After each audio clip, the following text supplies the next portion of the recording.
بس ایک حدیث مبارکہ یاد آئی، یہ کنز المعارف میں علامہ قسطلانی رحمۃ اللہ علیہ نے لکھی ہے۔ علامہ قسطلانی رحمۃ اللہ علیہ مصر کے رہنے والے تھے، قاہرہ کے تھے، اور جس وقت میں قاہرہ گیا، مجھے مصر کئی مرتبہ جانے کا اتفاق ہوا، آخری سفر جب میرا ہوا سال گزشتہ، تو میں ڈھونڈ کر علامہ قسطلانی رحمۃ اللہ علیہ کی قبر پر گیا، اور علامہ ابن حجر عسقلانی رحمۃ اللہ علیہ کی قبر پر بھی گیا۔ بہت سے حضرات کے وہاں قبور ہیں۔ تو علامہ قسطلانی رحمۃ اللہ علیہ نے ان کی کتاب ہے کنز المعارف، اس میں یہ حدیث مبارکہ نقل کی ہے کہ جناب نبی کریم رحمت عالم حضور اکرم صلی اللہ علیہ وسلم ایک مرتبہ حضرت ابو بکر، حضرت عمر، حضرت عثمان غنی رضی اللہ تعالیٰ عنہم، ان تینوں اپنے عظیم ساتھیوں کو ساتھ لے کر اپنے داماد سیدنا علی بن ابی طالب کرم اللہ تعالی وجہہ کے گھر تشریف لے گئے۔ جب پہنچے تو حضرت علی رضی اللہ تعالیٰ عنہ کو بہت خوشی ہوئی کہ آج میرے گھر میں کتنے عظیم الشان مہمان آئے ہیں، اور ان میں وہ عظیم ہستی بھی میری مہمان بن رہی ہے جو معراج میں اللہ کی مہمان تھی، جن کے میزبان خود اللہ جل جلالہ تھے۔ تو فوراً اندر گئے اور جا کر اہلیہ جو حضور علیہ السلام کی صاحبزادی اور لخت جگر نور نظر تھی، جنتی عورتوں کی سردار سیدہ فاطمۃ الزہرا رضی اللہ تعالیٰ عنہ سے فرمایا بھی گھر میں کچھ ہو تو جلدی سے دو اور کھانا بھی تیار کرو۔ بظاہر یوں محسوس ہوتا ہے کہ حضرات کو بھوک بھی لگی ہوئی ہے۔ تو حضرت فاطمہ رضی اللہ تعالیٰ عنہا نے جلدی سے ایک پلیٹ سفید نکالی اور اس میں گھر میں شہد پڑا تھا، وہ شہد اس میں ڈالا اور فرمایا کہ یہ لے جاؤ، پیش کرو، میں کھانا بناتی ہوں۔ اب حضرت علی رضی اللہ تعالیٰ عنہ جلدی سے وہ لے آئے، اور اس سے یہ معلوم ہوا، اہل علم فرماتے ہیں کہ جب کوئی مہمان آئے تو سنت یہ ہے کہ سب سے پہلے اس کی خدمت میں کوئی نہ کوئی چیز پیش کرو۔ کھانا اگر دیر بھی ہو، وقت ہو نہ ہو، لیکن اس کو کوئی آپ کولڈ ڈرنک پیش کریں، کوئی فروٹ پیش کریں، تاکہ مہمان کو یہ اندازہ ہو کہ میرے آنے کی میزبان کو خوشی ہوئی ہے، اس کو کوئی بوجھ نہیں ہوا۔ تو اس لیے حضرت علی رضی اللہ عنہ جب پیش کیا تو حضور نے جب اپنا نظر ڈالی اور اپنا ہاتھ اس میں رکھا شہد کو چاٹنے کے لیے، تو حضور نے دیکھا کہ اس میں ایک باریک سا بال بھی ہے۔ عام طور پہ برتنوں میں بال بعض اوقات گر جاتا ہے، رہ جاتا ہے، تو حضور علیہ السلام نے فرمایا حضرت ابو بکر، حضرت عمر، حضرت عثمان غنی رضی اللہ تعالیٰ عنہ اپنے بیٹھے ہوئے ساتھ ساتھیوں سے کہ چلو بھی ان تین چیزیں تمہارے سامنے آئیں، کوئی تین باتیں بیان کرو، دل لگی ہو جائے۔ ابھی دل لگی کی باتیں، یہ بھی خوش طبی کا واقعہ ہے۔ فرمایا چلو بھی دل لگی بھی ہو جائے گی، وقت بھی گزر جائے گا، اتنے میں کھانا بھی آ جائے گا۔ فرمایا ایک تمہارے سامنے پلیٹ ہے، برتن ہے جو بہت وائٹ، سفید، روشن، چمکدار ہے، اس میں شہد ہے، وہ میٹھا ہوتا ہے، بال ہے اور بال بہت باریک ہوتا ہے، تو ان تینوں سے تم کو تین باتیں بیان کرو۔ تو سب سے پہلے جانشین پیغمبر، امام الصحابہ، خلیفہ بلا فصل، مزاج شناس رسول، مزاج شناس رسول، مصدق پیغمبر سیدنا صدیق اکبر رضی اللہ تعالیٰ بولے، صحابہ فرماتے ہیں کہ جب کسی مجلس میں ابو بکر موجود ہوتے تھے اور حضور علیہ السلام کوئی سوال فرماتے تھے تو ہم سب ابو بکر کی طرف دیکھتے تھے اور ہم سمجھتے تھے کہ ان کے ہوتے ہوئے ہمیں نہیں بولنا چاہیے کیونکہ ہم میں بڑے وہ تھے۔ حضرت ابو بکر سب سے پہلے گفتگو فرماتے تھے، تو ابو بکر رضی اللہ تعالیٰ عنہ سے حضور نے فرمایا بھی تم کوئی بات کرو۔ حضور نے سب کو دعوت دی تھی مگر سب سے پہلے حضرت ابو بکر بولے۔ حضرت ابو بکر رضی اللہ عنہ نے عرض کی، یا رسول اللہ صلی اللہ علیہ وسلم، یہ برتن جتنا سفید ہے، روشن اور چمکدار ہے، اس سے زیادہ روشن، اس سے زیادہ چمکدار وہ ایمان ہے جو اللہ نے ہمیں عطا کیا۔ کیا کسی چیز میں روشنی ہوگی، کیا کسی میں نور اور چمک اور دمک اور جاذبیت اور کشش ہوگی جو ایمان کے اندر ایمان۔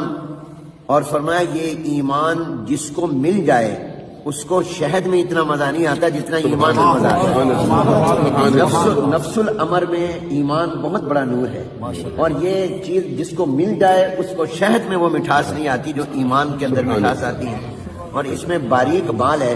اس سے میں ابو بکر یہ کہتا ہوں کہ اپنے ایمان کو سنبھال کر رکھنا اور اپنے ایمان کی حفاظت کرنا کہ زندگی بھر ایمان ساتھ رہے اور خاتمہ بھی ایمان پر ہو جائے، یہ بال سے زیادہ باریک اور نازک کام ہے۔ بال کو سنبھالنا آسان ہے، ایمان کو سنبھالنا بہت مشکل ہے۔ یہاں میں حکیم الامت حضرت تھانوی رحمۃ اللہ علیہ کی ایک بات بھی سنا دوں۔ حضرت تھانوی رحمۃ اللہ علیہ نے بڑی پیاری بات فرمائی، فرمایا اہل ایمان، یہ جو اللہ نے ہمیں نور ایمان عطا کیا اس کی قدر کرو۔ یہ ایمان کا نور اتنی عظیم الشان چیز ہے کہ جب یہ مومن قیامت میں پلسرات پر جائے گا اور پرسلات سے گزرنے لگے گا، تھوڑا سا بھی رکے گا تو جہنم ہاتھ باندھ کر کہے گی اے مومن جلدی سے گزر جا، تیرے ایمان کا نور میری گرمی اور میری حرارت کو متاثر کر رہا ہے اور اس کو بجھا رہا ہے۔ میں اس سے ایک جملہ کہتا ہوں استنباط کر کے، ساری دنیا جہنم سے پناہ مانگتی ہے اور جہنم مومن کے ایمان کے نور سے پناہ مانگتی ہے۔ ایسا یہ نور ایمان ہے جو جہنم کی آگ کو بھی بجھا دے اور متاثر کرے۔ تو فرمایا یہ ایمان یہ سب سے زیادہ چمکدار، مل جائے شہد سے زیادہ مزہ، اس کی حفاظت بال سے زیادہ باری۔ اب حضرت عمر رضی اللہ تعالیٰ عنہ کی باری آئی تو حضرت عمر نے عرض کی، انہوں نے اپنے مزاج کے مطابق، کہا جاتا ہے پسند اپنی اپنی، نصیب اپنا اپنا، تو حضرت عمر رضی اللہ تعالیٰ نے عرض کی یا رسول اللہ یہ برتن جتنا سفید روشن چمکدار ہے، اس سے میں عمر یہ کہتا ہوں کہ یہ دنیا اور یہ کائنات بہت روشن، بہت چمکدار، یہ پیسے کی چمک، کرسی کی چمک، دولت کی چمک، یہ اس برتن سے زیادہ ہے۔ اور فرمایا یہ دنیا کا اقتدار جس کو مل جائے اس کو شہد میں اتنا مزہ نہیں آتا جتنا اس کو کرسی اقتدار پر مزہ آتا ہے، کیونکہ وہ آدھی دنیا پر حکومت کی تھی تو ان حالات کے مطابق۔ لیکن آگے فرمایا جس کو اللہ اقتدار دے دے، جتنا بھی دے دے، وہ اپنی اقتدار میں کسی پر ظلم نہ کرے، یہ بال سے زیادہ باریک، اور انصاف کرے، یہ بال سے زیادہ مشکل کام ہے۔ تو یہ دنیا کی چمک یہ برتن سے زیادہ، اور اس کا مل جانا یہ شہد سے زیادہ مٹھاس والا، اور اس میں انصاف کرنا یہ بال سے بھی زیادہ باریک اور نازک۔ حضرت عثمان غنی رضی اللہ تعالیٰ عنہ نے عرض کی یا رسول اللہ میں یہ کہتا ہوں یہ برتن جتنا سفید روشن چمکدار ہے، اس سے زیادہ روشن اور چمکدار یہ قرآن اور سنت اور حدیث اور وحی اور نبوت کا علم ہے۔ کیا کسی چیز میں اللہ نے روشنی رکھی ہوگی جو علم میں، العلم نور، اور فرمایا جس کو یہ علم مل جائے اس کو شہد میں اتنا مزہ نہیں آتا جتنا اس کو علم کے اندر مزہ آتا۔ اس میں باریک بال ہے، اس سے میں عثمان غنی یہ کہتا ہوں کہ اپنے علم پر عمل کرنا یہ بال سے زیادہ باریک اور نازک ہے۔ حضرت علی رضی اللہ تعالیٰ نے عرض کی یا رسول اللہ مجھے اجازت ہو تو میں بھی کچھ باتیں کہہ دوں۔ انہوں نے فرمایا تم بھی کہو۔ انہوں نے موقع محل کے مطابق جواب دیا، کہا یا رسول اللہ یہ برتن جتنا سفید روشن چمکدار ہے، اس سے زیادہ روشن، اس سے زیادہ چمکدار آنے والا مہمان ہوتا ہے۔ مہمان کی پیشانی میں بھی چمک ہوتی ہے، کیونکہ وہ میزبان تھے، حضور علیہ السلام اور حضرت ابو بکر عمر عثمان مہمان تھے، تو کہا مہمان کی پیشانی میں بھی چمک ہوتی ہے اور وہ اس برتن سے زیادہ ہوتی ہے۔ اور فرمایا جب مہمان کھاتا ہے اور اس کو پسند آ جائے میزبان کا کھانا تو میزبان کو شہد سے زیادہ مزہ آتا ہے، میزبان کو مزہ آتا ہے۔ اور اس میں باریک بال ہے، اس سے میں علی یہ کہتا ہوں کہ مہمان کو 100% خوش کر کے بھیجنا یہ بال سے زیادہ باریک ہے۔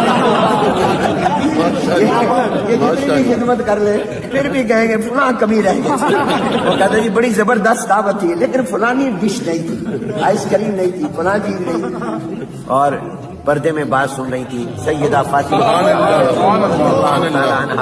لخت جگر نور نظر، کچے مکان کے دیواریں چھوٹی ہوتی تھی، اندر سے پیغام بھیجا ابا جان اگر اجازت ہو تو آپ کی بیٹی بھی اس گفتگو کا حصہ بننا چاہتی ہے اور وہ بھی 3 باتیں کرنا چاہتی ہے۔ حضور علیہ السلام نے فرمایا بیٹی تم بھی کہو۔ انہوں نے اندر سے کہا یا رسول اللہ صلی اللہ علیہ وسلم میں یہ کہتی ہوں یہ برتن جتنا سفید روشن چمکدار ہے اس سے زیادہ روشنی اور چمک اللہ نے عورت کی حیا میں،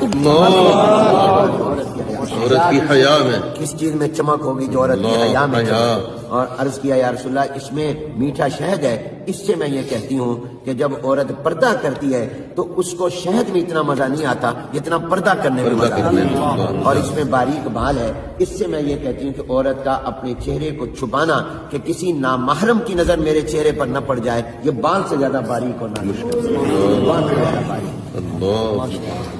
حضرت جبرائیل علیہ السلام آ گئے اور فرشتوں کے سردار آ گئے، انہوں نے کہا یا رسول اللہ اگر اجازت ہو تو ان لوگوں نے 3 باتیں کہیں، میں بھی 3 باتیں کہنا چاہتا ہوں۔ انہوں نے فرمایا تم بھی کہو، آسمان والوں کی نمائندگی بھی ہو جائے گی۔ انہوں نے کہا یا رسول اللہ میں یہ عرض کرتا ہوں کہ یہ برتن جتنا سفید روشن چمکدار ہے اس سے زیادہ روشن چمکدار وہ دین اسلام ہے جو اللہ نے آپ کو عطا کیا، اسلام میں روشنی، اور اس میں میٹھا شہد ہے۔ اس سے میں یہ کہتا ہوں کہ جب کوئی اسلام پر چلنے لگ جائے تو اس کو شہد میں اتنا مزہ نہیں آتا جتنا اسلام پر عمل کرنے میں، اور اس میں باریک بال ہے۔ اس سے میں جبرائیل یہ کہتا ہوں کہ اسلام میں آگے بڑھتے رہنا، پیچھے نہ جائے، اس کو بیک گیئر نہ لگے، یہ بال سے زیادہ باریک اور نازک کام ہے۔ کہتے ہیں کہ حضور اکرم صلی اللہ علیہ وسلم نے فرمایا اب میں بھی 3 باتیں کہتا ہوں. حضور علیہ السلام نے فرمایا جتنا یہ برتن چمکدار روشن سفید ہے اس سے زیادہ روشن چمکدار اللہ کی محبت ہے. اللہ کی محبت. کسی چیز میں کیا چمک ہوگی جو اللہ کی محبت میں چمک ہے. اور پھر فرمایا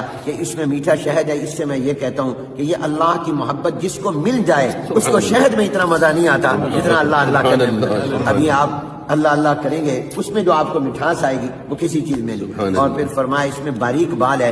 اس سے میں یہ کہتا ہوں کہ اللہ کی محبت میں آگے بڑھنا ترقی کرتے رہنا ہر لمحہ اور سانس اور ہر دن اللہ کی محبت میں آگے جائے یہ بال سے زیادہ باریک اور نازک کام ہے.